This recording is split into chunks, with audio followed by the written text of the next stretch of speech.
আজকে বানিয়ে নেব গরমের একটা খুব ঠান্ডা তরকারি বলতে পারেন, জিরে গোলমরিচ দিয়ে জ্যান্ত বাটা মাছের ঝোল খুব ভালো করে বানিয়ে নেব। তো কীভাবে বানাচ্ছি আপনারা ভিডিওর মাধ্যমে দেখতে পাবেন।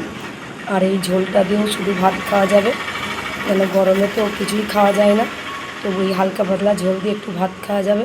তাই আমি আজকে বানিয়েছি, আর আপনারাও বানিয়ে দেখতে পারেন। ভিডিওটা দেখে যদি ভালো লাগে ফলো দিয়ে রাখবেন, আর ইউটিউব দিয়ে দেখলে সাবস্ক্রাইব করে রাখবেন। তাহলে ভিডিওটাকে শুরু করছি। এখানে নিয়ে নিয়েছি কিছু বাটা মাছ, মাছগুলোকে ধুয়ে নিয়েছি।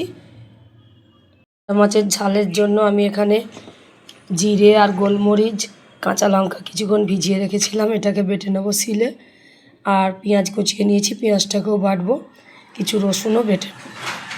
শিলে আমি পেঁয়াজটাকে নিয়ে নিয়েছি, এবারে বেটে নেব।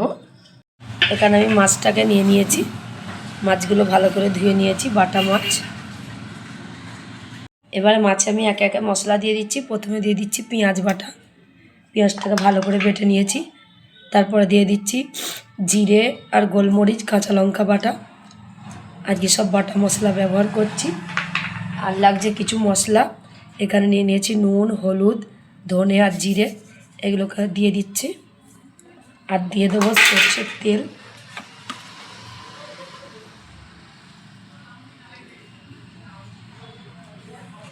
দিয়ে ভালো করে মেখে নেব মাছটাকে, মশলাগুলোকে খুব ভালো করে মেখে নেব, যেহেতু এটা বাটা মশলা আছে।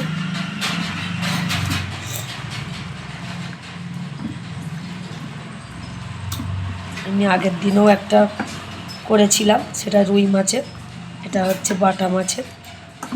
এরকম করে খুব ভালো করে মেখে নেব। মাছের ভিতরে ভিতরে আমি মশলাগুলোকে একটু ঢুকিয়ে দেব, পেট কাটার মধ্যে মশলাগুলোকে ভালো করে ঢুকিয়ে দিচ্ছি। প্রত্যেকটা মাছেরই এই পেট কেটেছিলাম যেখান থেকে, এখান থেকে মশলাগুলোকে আমি ঢুকিয়ে দেবো ভালো করে।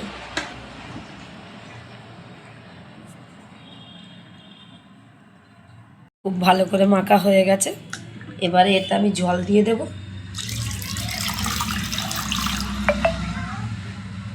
জল দিয়ে ভালো করে কড়াটাকে ধুয়ে নেবো ঘুরে ঘুরে। এবারে উনুনে বসিয়ে দেবো। এবারে গ্যাসে বসিয়ে দিয়েছি, দিয়ে ঢাকা দিয়ে দেবো, কিছুক্ষণ রান্না হবে। ঝোলটা খুব ভালো করে ফুটে গেছে। মাছগুলোকে আমি একটু উল্টে দেবো, সব মাছগুলোকে এক পিঠ হয়ে গেছে। একদম জিরে মরিচের তরকারি, ঠান্ডা তরকারি। মাছের ঝালটা খুব ভালো করে হয়ে গেছে, ঝোলটা খুব কমেও গেছে। এবার আমি এটাকে নামিয়ে নেব। মাছগুলোও সিদ্ধ হয়ে গেছে ভালো করে। জ্যান্ত বাটা মাছ আর গোলমরিচ জিরে দিয়ে তরকারিটা বানিয়ে নিয়েছি। এই যে গরমের জন্য একটা খুব হালকা পাতলা তরকারি, আর অল্প সময়ের মধ্যেই হয়ে গেল। খেতেও খুব ভালো, আর টাইমও বাঁচলো। আজকে এই রেসিপিটা আমি বানিয়ে নিলাম, আপনারাও বানিয়ে দেখতে পারেন।